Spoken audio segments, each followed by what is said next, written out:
ঢালিউডের অনিন্দ সুন্দরী নায়িকা সাদিকা পারভিন পপি একাধিক জাতীয় চলচ্চিত্র পুরস্কারপ্রাপ্ত এই নায়িকা দীর্ঘ সময় ধরে অন্তরালে রয়েছেন।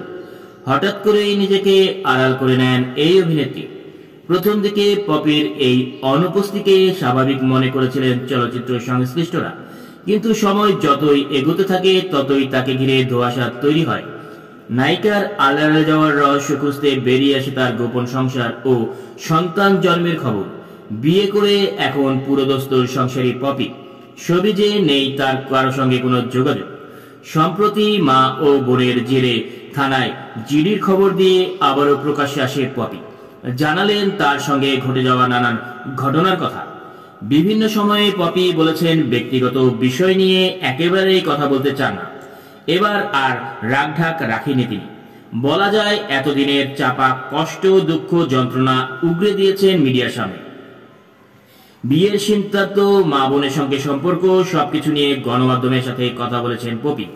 পপি জানান তার বিয়ের পরিকল্পনা ছিল না, কিন্তু 2019 সালে বাসায় একটা ভয়াবহ দুর্ঘটনা ঘটে। সেদিন অনেক বড় অঙ্কের টাকা চুরি হয়। ঘটনার পরিপ্রেক্ষিতে থানায় জিডি করেন তিনি।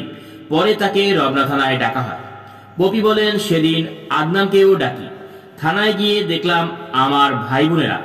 ঘটনাচক্রে জীবন নিয়ে আমি আতঙ্কিত হয়ে পড়ি। মনে হলো আমি কারো কাছে নিরাপদ নই। ফিল্মের কাজে সবার সঙ্গে মিশেছি ঠিকই, কিন্তু আপনজন কেউ ছিল না। বরাবরই আমি পরিবার অন্তঃপ্রাণ মানুষ, অথচ এই আমার কাছে পরিবারের সবাই অচেনা হয়ে গেল। সম্পত্তি ও টাকা পয়সা নিয়ে জটিলতা শুরু হয়। জটিলতার এই পুরো সময়ে আদনান আমাকে ছায়ার মতো আগলে রেখেছে। কোনো জটিলতাই আমাকে স্পর্শ করতে দেয়নি। তিনি আরো বলেন, ওই সময়ে এমন একজন বন্ধুকে যদি না পেতাম আমার জীবনটাই বিপন্ন হয়ে যেত। 2020 সালের দিকে আবার জটিলতা শুরু হয়। তখনও ভাবলাম আমাকে মা বোনেরা বাঁচতে দেবে না। বাসা থেকে বের হয়ে পড়ি, যোগাযোগ করি আদনানের সঙ্গে। এরপর আমার জায়গা জমির দলিল, ব্যাংকের কাগজপত্র ও প্রয়োজনীয় সব ডকুমেন্ট পুলিশের সহযোগিতায় উদ্ধার করি। বলতে পারেন রীতিমতো জীবন বাঁচাতে বাসা থেকে পালিয়ে গেলাম। তখন আমার সামনে দুটি পথ খোলা, হয় আত্মহত্যা করতে হতো, নয়তো ওদের হাতে খুন হয়ে যেতে হতো। স্বামী আদনানি তাকে মৃত্যুর হাত থেকে বাঁচিয়েছেন বলে জানান পপি। তিনি এও জানান এ পরিস্থিতিতে তিনি বিয়ে করতে বাধ্য হন। পপির ভাষ্য, 2020 সালের নভেম্বরে বিয়ে করি বাসায় কাজী ডেকে। আমার আত্মীয় স্বজন ছিলেন। এটা সত্য, বিয়েতে আমার মাকে ডাকিনি। হয়তো এটা বিশ্বাস করবে না কেউ, কিন্তু এটাই সত্য। আমার মা চাইতো না আমি বিয়ে করে সংসারী হই।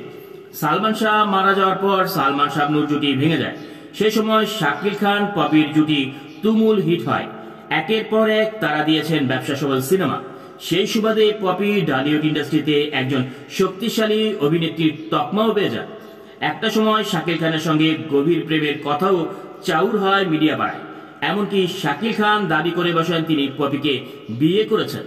পপি অবশ্য এই দাবি অস্বীকার করেছেন সবসময়। সেখান থেকে ভেঙে যায় শাকিল পপি জুটি।